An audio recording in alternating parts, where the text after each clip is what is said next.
नमस्कार दोस्तों, आज हम भाषा शिक्षण में पठन कौशल यानी रीडिंग स्किल को देखेंगे। भाषा शिक्षण में 4 कौशल होते हैं: श्रवण कौशल, वाचन कौशल, पठन कौशल और लेखन कौशल। तो आज हम पठन कौशल यानी रीडिंग स्किल को देखेंगे।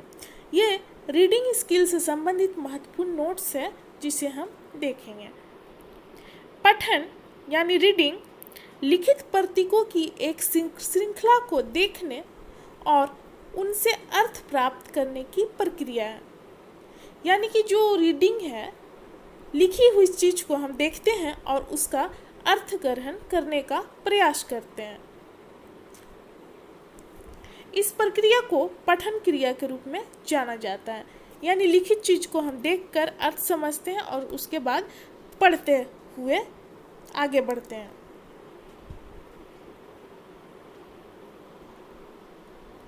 जब हम पढ़ते हैं तो हम अपनी आँखों का उपयोग लिखित प्रतीकों को प्राप्त करने के लिए करते हैं।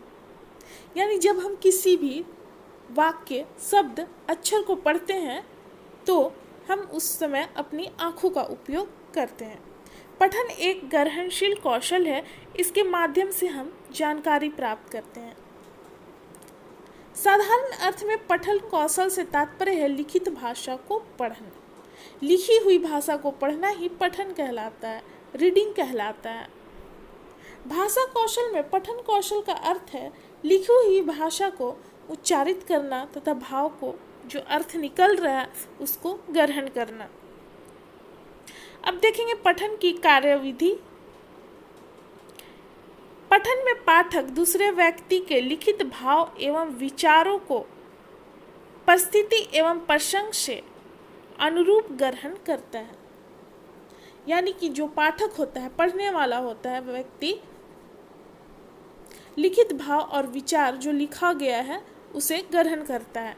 इस प्रकार लिखित संकेत या वर्णों का उनसे संबंध ध्वनियों के साथ सामंजस्य स्थापित करते हुए अर्थ ग्रहण करने की प्रक्रिया पठन कहलाती है। शिक्षा के क्षेत्र में पठन सीखने का एक महत्वपूर्ण कौशल है, अधिगम का एक महत्वपूर्ण कौशल है। इससे छात्रों को लिखित विचार एवं तथ्यों को समझने में सरलता होती है। जब छात्र किसी विषय को पढ़ते हैं तो सरलता होती है अर्थ को समझने में। अर्थ को समझने की योग्यता के बिना लिखित पृष्ठ को पढ़कर समझ पाना संभव नहीं है। किसी भी शब्द, वाक्य का जब तक अर्थ नहीं समझेंगे, उस वाक्य को, लिखे हुए शब्द या अक्षर को पढ़ने में उसे अच्छी तरह से समझ पाना असंभव होता है। साहित्य के अमृत रस का पान केवल वही पाठक कर सकता है जो मुद्रित पृष्ठों को पढ़कर अर्थ ग्रहण की सामर्थ्य रखता है। यानी कि पाठक जब तक उस विषय, वाक्य का अर्थ नहीं समझेगा, उसे पढ़ने में, उस विषय को पढ़ने में रुचि नहीं आएगी। और अगर वह अर्थ समझते हुए पढ़ रहा है तो उस विषय में उसकी रुचि रहेगी, वो आनंदिता पूर्वक पढ़ेगा। विधियाँ क्या है? मेथड। यहाँ 3 विधि है, इसको हम देखेंगे विस्तार से। वर्णमाला विधि, शब्द विधि, वाक्य विधि। पठन शिक्षण की विधि, उसके बाद प्रकार भी हम देखेंगे। तो वर्णमाला विधि को पहले देखते हैं। 3 विधि: शब्द विधि, वाक्य विधि, वर्णमाला विधि। हिंदी भाषा शिक्षण में इस विधि का प्रयोग विशेष रूप से होता है। इस विधि में सर्वप्रथम वर्णमाला के स्वर तथा व्यंजन वर्णों का, बाद में संयुक्त अक्षरों का ज्ञान छात्रों को कराया जाता है। यानी कि यहाँ पर स्वर और व्यंजन दोनों को मेल कराकर छात्रों को ज्ञान दिया जाता है। वर्णों का समुचित ज्ञान हो जाने पर बालकों को शब्दों के पढ़ने का ज्ञान कराया जाता है। जब वो पूरी तरह से सीख जाते हैं वर्ण और व्यंजन, फिर उसके बाद शब्दों को पढ़ने के लिए उन्हें सिखाया जाता है। तत्पश्चात उसके बाद वाक्यों के पढ़ने को, वर्ण व्यंजन के बाद शब्द को पढ़ते हैं, शब्द के बाद वो वाक्य को पढ़ना सीख जाते हैं। इस प्रकार बालक पढ़ने में निपुण यानी पूर्ण हो जाता है। गुण क्या है? यह विधि वर्णों के ज्ञान एवं उसके उच्चारण शिक्षण के लिए उपयोगी है। यह विधि समय की दृष्टि से मितव्ययी है। यह समय की बचत करता है और बालक आसानी से सीख जाता है पढ़ना। यह विधि हिंदी सिखाने के लिए अधिक श्रेष्ठ है। वर्ण का नाम ध्वनि का प्रतीक यहाँ पर माना गया है। इस विधि में बालक कर्मानुसार पढ़ना सीखते हैं। दोष क्या है? इस विधि से छात्र वर्ण सीखने में रुचि नहीं लेते हैं, क्योंकि वर्ण स्वयं में निरर्थक होता है, इसका कोई अर्थ ही नहीं निकलता है। वर्ण और व्यंजन आप जान ही रहे होंगे। यह विधि नीरस है। इस विधि द्वारा शिक्षण में बालक कम रुचि लेते हैं। नीरस माना गया है यहाँ पर दोष। मनोवैज्ञानिक का विचार है कि जितना समय वर्ण को पहचानने में लगता है, उतना ही समय शब्द को पहचानने में।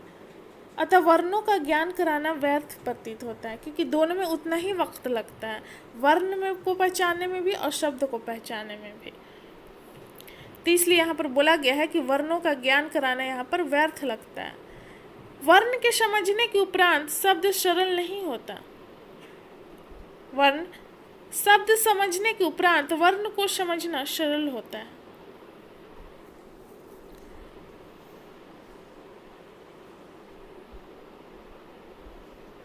यहाँ पर बोला गया है कि वर्ण को समझ जाते हैं जब, तो उसके उपरांत शब्द सरल नहीं होता है। जबकि शब्द समझने के उपरांत शब्द को जब समझ जाते हैं तो वर्ण को समझना काफ़ी आसान हो जाता है। शब्द विधि देखेंगे, वर्ड मेथड। यह विधि सर्वप्रथम यूरोप में कामेनियस द्वारा 1648 ईस्वी में अपनी पुस्तक द ऑर्बिस पिक्चर्स में प्रतिपादित की गई और 1846 ईस्वी में संयुक्त राज्य अमेरिका में रसेल वेब द्वारा प्रस्तावित हुई थी। ये पठन शिक्षण की विधि है जो संपूर्ण शब्द से प्रारंभ होती है, परंतु इसमें ध्वनियों पर विशेष बल दिया जाता है। इस विधि में बालकों को सर्वप्रथम वर्णों के स्थान पर शब्दों का ज्ञान कराया जाता है। बालक को शब्दों का पठन पहले सिखाया जाता है। शब्द पठन में कुशल हो जाने पर छात्रों को वाक्य पढ़ना सिखाया जाता है। जब वो शब्द सीख लेगा तो वाक्य बनाना काफ़ी आसान हो जाता है। अंत में वर्णों का उच्चारण हिंदी भाषा शिक्षण में यह विधि सबसे अधिक उपयोगी है। शिक्षा शब्दकोश में लिखा गया है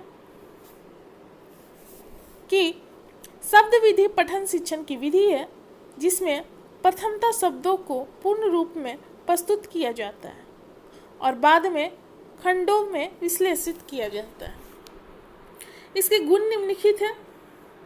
पहला, शब्द आंखों को शीघ्र दिखलाई पड़ते हैं।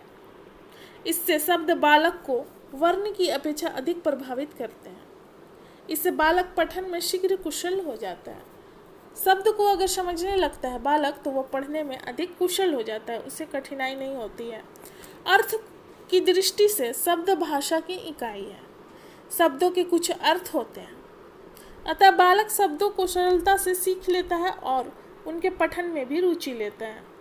शब्द विधि में शब्द की समष्टि एवं ध्वनि का उसके सामूहिक वर्णात्मक स्वरूप से तदात्मक रहता है। दोष क्या है?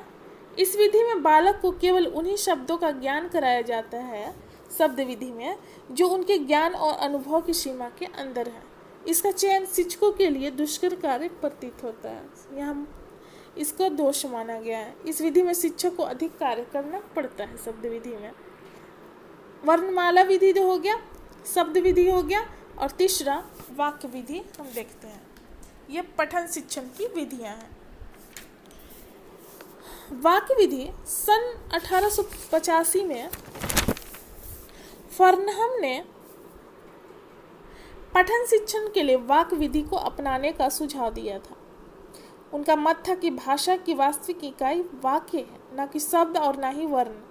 इस विधि में सर्वप्रथम बालकों को वाक्य पढ़ना सिखाया जाता है, क्योंकि वाक्य ही पूर्ण अर्थ देता है किसी भी विषय का। इस विधि में बालकों को पहले वाक्य का पढ़ना सिखाया जाता है, फिर शब्दों का और फिर अंत में वर्णों का उच्चारण करना सिखाया जाता है। यानी कि शुरुआत में ही यहाँ पर वाक्य सिखाया जाता है, फिर उसके बाद शब्द, फिर उसके बाद वर्ण। शिक्षा शब्दकोश ने वाक्य विधि के संबंध में कहा है कि वाक्य विधि पठन शिक्षण की विधि है जिससे शब्द वाक्यांश के स्थान पर पूर्ण वाक्य को इकाई के रूप में प्रस्तुत किया जाता है। गुण क्या है? समय की दृष्टि से यह विधि मितव्ययी है। इसमें छात्र कम समय में अधिक चीजें सीख लेते हैं वाक्य विधि में, क्योंकि संपूर्ण अर्थ निकलता है वाक्य से। इसमें विशिष्ट से समान की ओर बढ़ते हैं। दोष क्या है? यह विधि निम्न स्तर के बालकों के लिए अनुपयोगी होता है, क्योंकि वाक्य लंबा सेंटेंस होता है, कोई अक्षर छोटी 2-3 अक्षर की नहीं होती। इसमें त्रुटियों की अधिक संभावना रहती है, गलतियां अधिक बच्चे करते हैं। यहाँ पे शब्द एवं वर्णों का ज्ञान न होने के कारण वाक्य के पठन में बालकों का समय अधिक नष्ट होता है। उपयुक्त वर्णन से स्पष्ट है कि तीनों ही विधियां अपने में परिपूर्ण हैं। उसके बाद देखेंगे पठन का प्रकार। सस्वर वाचन देखेंगे और मौन वाचन देखेंगे। लाउड एंड साइलेंट रीडिंग पठन का प्रकार है। तो पहला है सस्वर वाचन, लाउड रीडिंग। स्वर सहित पढ़ते हुए अर्थ ग्रहण करने को सस्वर पठन कहा जाता है, यानी कि यहाँ पर बोलकर पढ़ना। और मौन वाचन में हम देखेंगे शांत मौन रहकर चुपचाप रहकर उसका अर्थ ग्रहण करना। यह पठन की प्रारंभिक अवस्था होती है। वर्णमाला के लिपिबद्ध वर्णों की पहचान सस्वर पाठन के द्वारा ही कराई जाती है। सस्वर वाचन का हमारे जीवन में सबसे बड़ा महत्व होता है। जीवन में पग पग पर ऐसे अवसर आते हैं जिसमें सस्वर वाचन का प्रयोग होता है। इसकी विशेषताएं क्या है? शब्दों की ध्वनियों का ज्ञान, यह वाचन का बड़ा महत्वपूर्ण अंग है। वाचन क्रिया में शब्दों की ध्वनियों का ज्ञान आवश्यक होता है। शब्दों का अर्थ, बालकों के लिए शब्दों के उच्चारण के साथ साथ अर्थ को ग्रहण करना भी आवश्यक होता है। जब तक बालक ठीक रूप से अर्थों को ग्रहण नहीं करते तब तक वे उस विषय में रुचि नहीं ले पाते हैं। वाचन का ढंग कैसा होना चाहिए? बालकों के वाचन का ढंग वीरता से युक्त उक्तियों, करुण रस, ओतप्रोत आदि होनी चाहिए। विराम चिन्ह, सस्वर वाचन में विराम चिन्ह देखते हैं। किसी भाषा के वाचन में विराम चिन्ह का बड़ा महत्व होता है। इसके द्वारा पाठ को समझने में बड़ी सहायता होती है, इसलिए बालकों को इस बात का प्रोत्साहन देना चाहिए। विराम चिन्ह से यह पता चलता है कि कहाँ पर रुकना है और जिसका संपूर्ण अर्थ उस वाक्य का पता चलता है। अस्पष्टता, बालक द्वारा किए गए वाचन क्रिया पूर्ण रूप से स्पष्ट होना चाहिए। रुचि, यदि बालक की वाचन में रुचि नहीं होगी, यदि उन्हें पढ़ने में आनंद नहीं आएगा तो वे पढ़ने से दूर भागते हैं। अगर रुचि उस विषय में नहीं है तो वो पढ़ना पसंद बिल्कुल भी नहीं करते हैं। इसलिए इस बात पर विशेष रूप से ध्यान देना होता है कि बालकों को वही कुछ पढ़ने के लिए दिया जाए जिसमें उनके मन लगे। अगर वो इस विषय में उनको मन लगेगी तो वो अच्छे तरीके से पढ़ेंगे और उसका अर्थ भी समझ पाएंगे। अब देखते हैं मौन पाठन। ये पठन का प्रकार है। एक देखिए सस्वर वाचन या पाठन और एक मौन साइलेंट, सस्वर में लाउड रीडिंग और मौन वाचन में साइलेंट रीडिंग। जब लिखित भाषा में व्यक्त भाव एवं विचारों को समझने के लिए ध्वन्यात्मक उच्चारण किए बिना पढ़ा जाता है, यानी कि यहाँ पर ध्वनि आवाज का प्रयोग नहीं किया जाता, तो वह मौन वाचन कहलाता है, यानी कि मन में ही पढ़ा जाता है, ध्वनि का प्रयोग नहीं होता। मौन पठन के अर्थ को स्पष्ट करते हुए शिक्षा शब्दकोश में लिखा गया है कि मौन पठन सर्वनीय शब्दोच्चारण के बिना किया गया पठन है।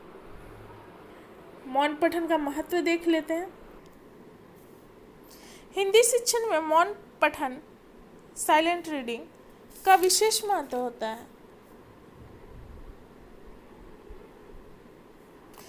मौखिक पठन का अभ्यास हो जाने पर बालक मौन पठन में रुचि लेने लगते हैं। मौन पठन इसलिए भी आवश्यक है क्योंकि मौखिक पठन में समय अधिक लगता है। प्रत्येक अवसर पर मौखिक पठन नहीं किया जा सकता है। मौखिक पठन से अन्य छात्रों की स्वतंत्रता भंग होती है क्योंकि डिस्टर्बेंस होता है। अगर आप स्वर निकालकर ध्वनि के साथ पढ़ेंगे तो बगल वाले बच्चे भ्रमित हो सकते हैं और उनके कार्यों में बाधा पड़ती है। इस प्रकार मौन पठन अधिक व्यवहारिक एवं उपयोगी होता है। इसका उद्देश्य क्या है? छात्रों को पाठ्यवस्तु को शीघ्रता से पढ़ने के सुयोग्य बनाना। दूसरा, पठित अंश में निहित भाव एवं विचारों को आत्मसात करने की योग्यता प्रदान करना। छात्रों के शब्द, मुहावरा एवं लोकोक्ति भंडार में वृद्धि करना।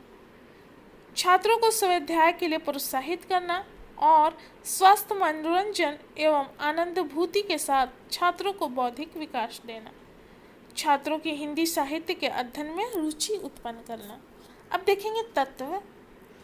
तत्व क्या है मौन पाठन साइलेंट रीडिंग का? तो पहला है कि उचित आसन एवं मुद्रा यहाँ पर प्रयोग करते हैं इस शिक्षण को ग्रहण करने में। मौन पठन के लिए उचित आसन एवं मुद्रा विशेष आवश्यक है, यानी कि आप बैठकर स्थिर होकर मौन वाचन ही कर सकते हैं, तब आपको अच्छे तरीके से उस विषय का अर्थ समझ में आएगा। मौन पठन करते समय पाठक को सीधा बैठना चाहिए, यह नहीं कि झुक कर, जिससे उसकी रीढ़ की, यहाँ पर है सीधा बैठने के बारे में, जिससे उसकी रीढ़ की हड्डी सीधी बनी रहेगी और पैर 90 डिग्री का कोण बनाते हुए लटके रहना चाहिए। यानी कि पढ़ने के समय हमेशा टेबल कुर्सी का यूज करना चाहिए, तभी आप अच्छे से बैठ सकते हैं। अगर आप बेड पर पढ़ने की कोशिश करेंगे तो आप या ज़्यादा झुक जाएंगे या आपके आंखें एकदम नज़दीक रहेगी कॉपी किताब के पास। इसलिए हमेशा कुर्सी और टेबल का प्रयोग करते हैं। पाठ्य पुस्तक 1 फुट की दूरी पर होना चाहिए। मौन पठन में पाठक को मुंह बंद रखना चाहिए, उसके ओंठ नहीं हिलना चाहिए। ऐसा ना होने से पाठक को शीघ्र थकान आ जाती है। अगर वो जोर जोर से पढ़ेगा बालक तो वो थकान जल्दी आ सकती है और वह मौन पठन में उबने लगता है। यहाँ पर जब बोल बोल कर पढ़ेगा तो थकान आ जाती और मौन पठन के नाम पर वो उबने लगेगा, क्योंकि वहाँ पर तो ध्वनि निकाल रहा है वो, तो मौन पठन यहाँ पर कहाँ हुआ। परिचित शब्दावली। मौन पठन में कौशल प्राप्त करने के लिए परिचित शब्दावली का होना आवश्यक है। इससे छात्रों को मौन पठन में सरलता रहती है, यानी कि वो परिचित शब्दावली, यानी कि उन्हें पहले बालक ने पहले उस शब्द को पढ़ा हो।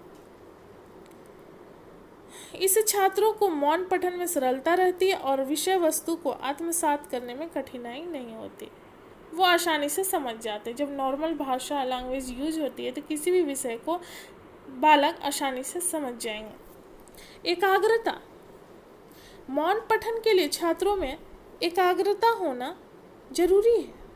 अगर वो एकाग्र रहेंगे तभी उस विषय को अच्छे तरीके से पढ़ सकेंगे, नहीं तो उनकी ध्यान बार बार भटकेगी तो वो अच्छे तरीके से नहीं पढ़ पाएंगे।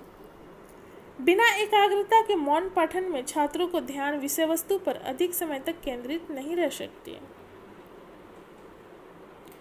अतः एकाग्र और शांतिचित होकर मौन पठन से किसी भाव या विचार को सरलता से हृदयंगम किया जा सकता है, यानी कि समझा जा सकता है। अगला है मौन पठन के तत्व में आ जाएगा चौथा नंबर धैर्य। मौन पठन में अर्थ बोध के प्रयास के लिए धैर्य रखना जरूरी होता है। उसके बाद हमारा आ जाएगा अर्थबोध। मौन पठन में अर्थबोध का भी विशेष महत्व होता है। बिना अर्थबोध के मौन पठन निरर्थक होता है। जब आप मौन पठन कर रहे हैं, साइलेंट मोड में पढ़ रहे हैं, तो आपको अर्थ समझ में नहीं आएगी तो उसका कोई फायदा नहीं है। अतः सामान्य गति से मौन पठन करते हुए अर्थबोध हेतु प्रयास करना चाहिए। शांत वातावरण भी होना चाहिए मौन पठन के समय। मौन पठन के लिए कक्षा या स्थल का वातावरण शांत होना चाहिए। शांत वातावरण में छात्रों का ध्यान विषय वस्तु पर केंद्रित बना रहता है, यानी कि जिस विषय को पढ़ रहा है उसका ध्यान वहीं पर लगा हुआ रहेगा। उनके पठन में कोई बाधा नहीं पड़ती है, इससे वे अधिक समय तक मौन पठन कर सकते हैं।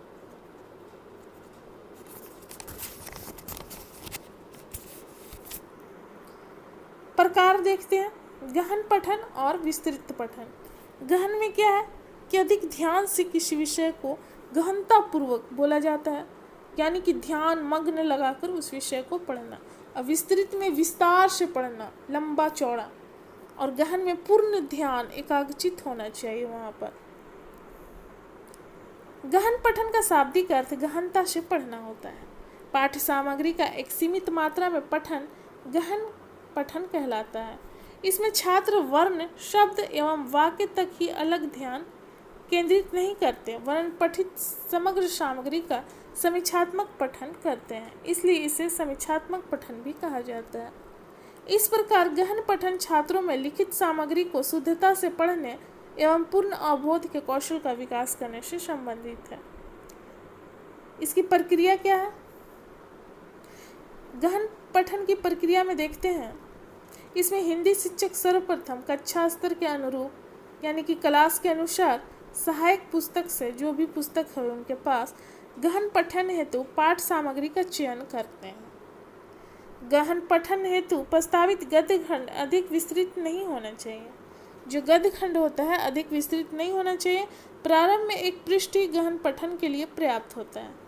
छोटे पाठ में निहित विचार को समझना सरल होता है। यदि पाठ बड़ा हो तो उसे अर्थपूर्ण विभक्त कर लेना चाहिए, यानी कि उसे बांट देना चाहिए। प्रस्तावित पाठ का कक्षा में पठन कराने के उपरांत शिक्षक छात्रों को पठित पाठ्य सामग्री से संबंधित प्रश्न देता है, जिनके उत्तर छात्र घर पर पाठ्य सामग्री को पुनः पढ़कर लिखते हैं। अब उसके बाद विस्तृत पठन होता है। विस्तृत पठन का शाब्दिक अर्थ है विस्तृत रूप से, विस्तार से पढ़ना।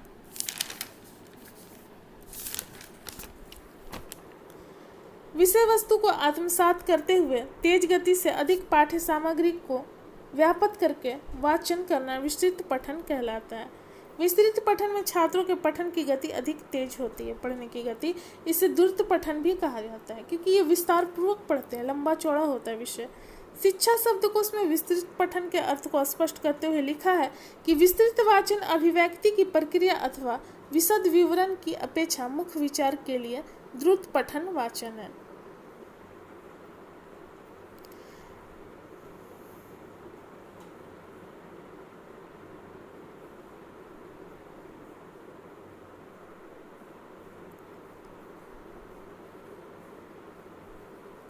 मौन पठन के लाभ देखते हैं। लाभ क्या है?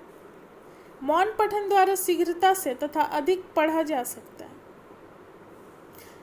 इसे छात्र पढ़ने के साथ साथ भाव एवं विचारों का अर्थ समझते हैं। दूसरा, इसमें छात्र कम समय में अधिक जानकारियां प्राप्त कर लेते हैं, क्योंकि इसमें छात्र का ध्यान उस विषय वस्तु पर केंद्रित रहता है। तीसरा, मौन पठन द्वारा शांतचित्त होकर किसी भाव या विचार का सरलता से हृदयंगत यानी कि समझा जा सकता है। इससे छात्रों में आत्मविश्वास बढ़ता है। अगला है, इससे छात्रों में स्वावलंबन एवं स्वाध्याय की प्रवृत्ति विकसित होती है। अगला, इसमें छात्रों को शारीरिक थकान नहीं होती मौन पठन में, क्योंकि मौन पठन में छात्रों की आंखें और मस्तिष्क ही कार्य करती हैं, क्योंकि वो साइलेंट मोड में पढ़ते हैं। मुंह का मतलब जो ध्वनि होता है उस चीज़ का प्रयोग नहीं करते। इसे मानसिक शक्ति व्यय होने के कारण छात्रों को देर से थकान की अनुभूति होती है। परिणाम स्वरूप छात्र अधिक समय तक पढ़ सकते हैं। यह मित वही है, क्योंकि इसमें समय एवं शक्ति कम व्यय होती है। इसकी सीमाएं देखते हैं। मौन पठन की सीमा क्या है?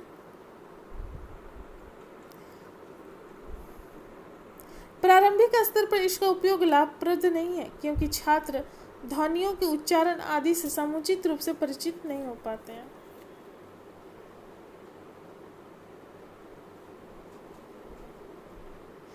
क्योंकि यहाँ पर ध्वनि और उच्चारण का प्रयोग साइलेंट रीडिंग में नहीं होता है, इसलिए वो छात्र ध्वनि और उच्चारण आदि से परिचित नहीं हो पाते हैं।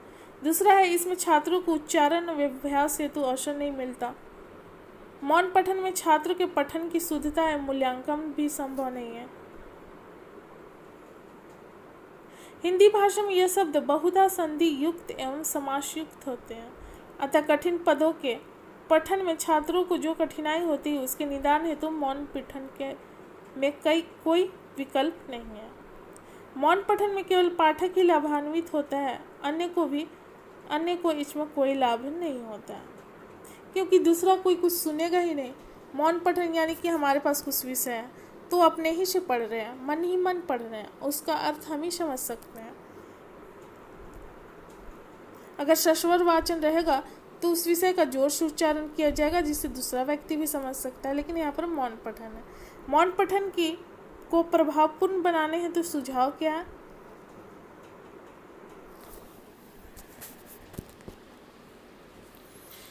मौन पठन से पहले छात्रों को पठन हेतु पाठ्य पुस्तक का ज्ञान करा देना चाहिए।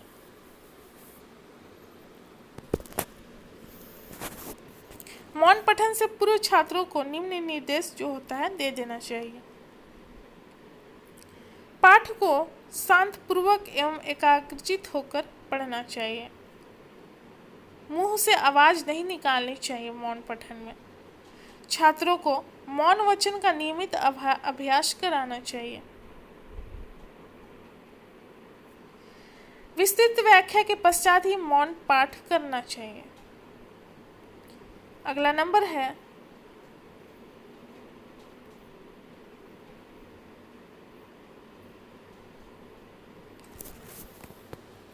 छात्रों के मौन पाठन के समय शिक्षक को कक्षा का निरीक्षण करना चाहिए और यह देखना चाहिए कि सभी छात्र पढ़ रहे हैं या नहीं। मौन पठन में होता है कि साइलेंट मोड रहता है, ध्वनि नहीं निकालना होता है मुँह से। तो ऐसा भी कोई बच्चे बदमाशी करते हैं, वो पढ़ते नहीं हैं, चुपचाप बैठे रहेंगे। तो यहाँ पर टीचर को चेक करना होगा, देखना चाहिए कि सभी छात्र पढ़ रहे हैं या वो ड्रामा कर रहे हैं। मौन पठन के पश्चात प्रश्न अवश्य पूछना चाहिए। इससे छात्र ध्यानपूर्वक पढ़ेंगे क्योंकि उन्हें डर रहेगा कि टीचर हमसे प्रश्न करने वाले हैं कुछ देर में, और पाठ्य वस्तु को समझने का प्रयास करेंगे यहाँ पर छात्र। तो ये पठन कौशल से संबंधित महत्वपूर्ण नोट्स था। तो यहाँ पर समाप्त होता है। मिलते हैं अगले वीडियो में। धन्यवाद।